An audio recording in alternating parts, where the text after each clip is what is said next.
Hey there, Cesar Rodriguez. In the next couple of minutes, I want to talk about one of the most important aspects of your business, and that is the weekly business briefing, or the open house, or the opportunity overview. Whatever name you want to give it, in most areas, there is a weekly business briefing going on in most markets where you actually get a chance to bring prospects to that event. They see a very professional presentation, and that way they get to see a PowerPoint and a top speaker going up there, going over all the information, and it's a great opportunity for your prospects to get in the business. Now, most people across the country are treating that opportunity event completely wrong, and it blows me away, and I'm going to give you my personal philosophy on how to properly take advantage of that event and the importance of it in your business. And I'm really going to twist up your mind, and when I do this, by the time I'm done, I'm going to literally have exploded your business if you take what I'm about to say to heart and you take it very, very seriously. So let me give you my philosophy. Number one,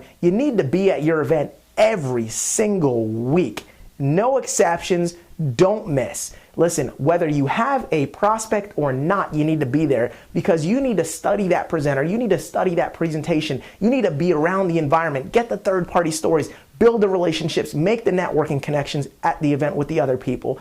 And you really need to get in the deal because that's how you get to be that presenter of that presentation. Listen, I went over and over and over and over again, even when I didn't have people. Do you know why? Because if your mindset is to just get through this business, and if your mindset is to go to the event to get through it, well then guess what? You're not going to get anything from it. But if your objective is to go there and to get from getting through, it's going to be a breeze. I can tell you when I was building my business, before I was ever a speaker, I never wanted to miss that event. Prospect or no prospect, even if I wasn't going to make money because I had no guests there, because my goal was to study that trainer, to study their mannerisms, to get the one-liners, the jokes, and I wanted to have that PowerPoint presentation memorized and down pat. So I knew if I could have that presentation down so strong that it is literally committed to memory, every single slide, every single word, well then I knew what chance does a prospect have in front of me if I'm taking them out to lunch to talk about this business.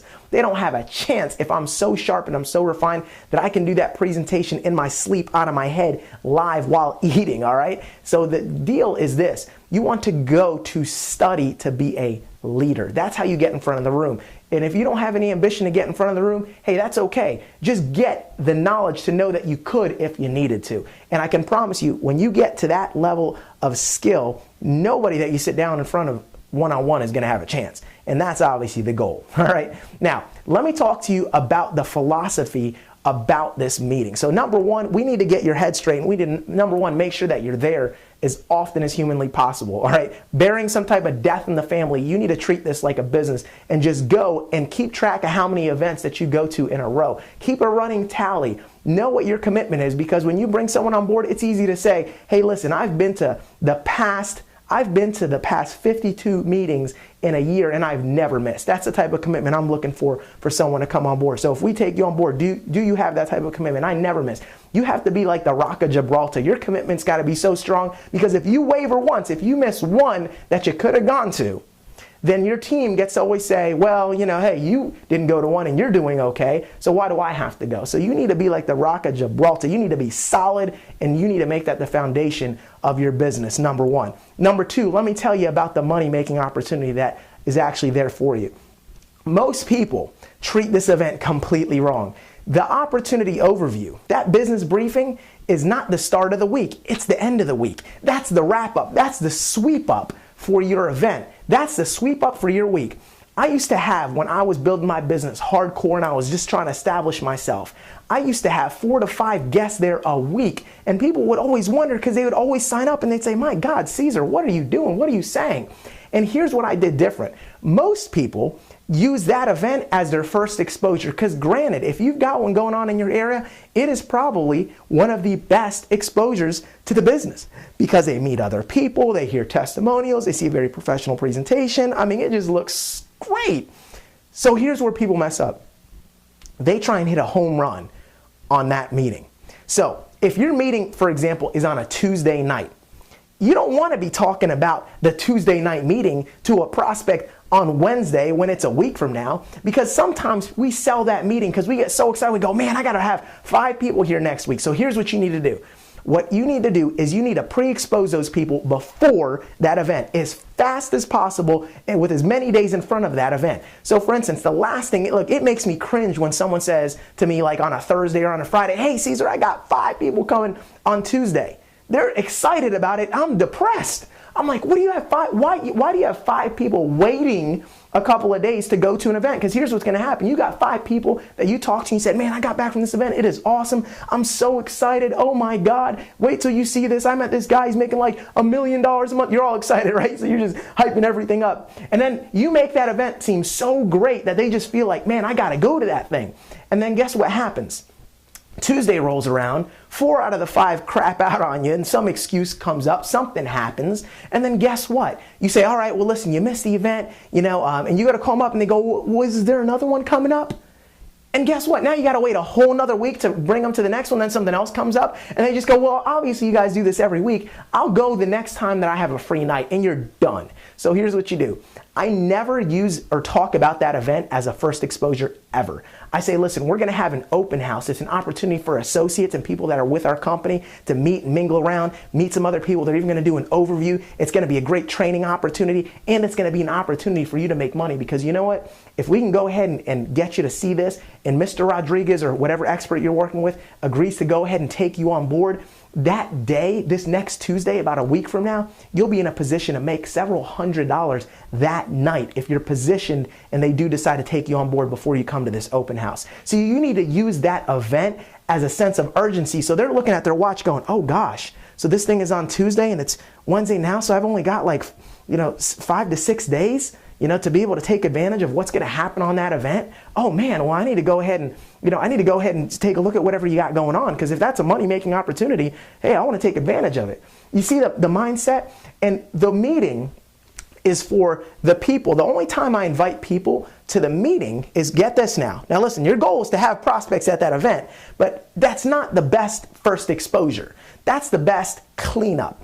What I've always used the business briefings for is that's where I take all of the people throughout the week that I've already exposed. I put on sizzle calls, I put on websites, I've sat down, they've seen DVDs or they've seen material, they've gone through a full presentation, and maybe they're still on the fence and they're kind of like, well, I don't know, maybe I want to think about it, or I'm not quite sure. That's a great place to say, listen, well, great, before you make your final decision, we have an event coming up in about 2 days. Let me see if I can get such and such on the phone. Always use a third party to confirm them. Listen, people that say, oh, I got 5 people coming to the event, I got 3 people coming to the event. My question is always, I'm like, no, you don't. And they say, well, why don't you? Well, my question to them is, who confirmed them? And if they go, well, I just told them these are my buddies, then you have nobody coming. If a third party has not confirmed your guests and said, and if you have not gotten them on the phone and said, hey, Mr. Rodriguez, listen, here's the thing. I've got these people. I've got this gentleman on the line. He really wants to go to the event. Would it be okay if we put him on the guest list? I know it's short notice. If you don't have that expert like me to say, well, sure, let me talk to him. Hey, by the way, nice to meet you, blah, blah, blah. Let me get the first and last name and the spelling of your name, blah, blah, blah. Let me get your phone number. I'll go ahead and put you on the guest list and save a seat for you. If you don't have that going on, they're going to crap out. Once again, they have no accountability, because if they're answering to you, they'll give you the excuse. If they're answering to someone else, then they're probably not going to want to give that person the excuse, especially if it's someone they think they have to impress, and that's up to you to edify that expert. So again, the meeting, if you use it, number one, the way that I've always done is I'll expose everyone, all right, throughout the week. I'll get as many sit downs, as many overviews, as many, logins to the website as I possibly can. And then I use that as an event to bring them to. So I always use the event as a tool for urgency to get the prospects to want to get in so that they can bring their prospects to that event. See, it's never for the prospect to check it out unless it's about 24 to 48 hours before. Now, in the case where maybe I talk to someone, the event is on Tuesday, we spoke about it, and let's say it's Monday, and I say, listen, can you get on the internet tomorrow, or can you get on the internet tonight? And if they go, look, I can't, well, listen, if they can't review any information, I'll say this. I'll say, well, listen, here's the deal. There's actually an event going on. There's an open house.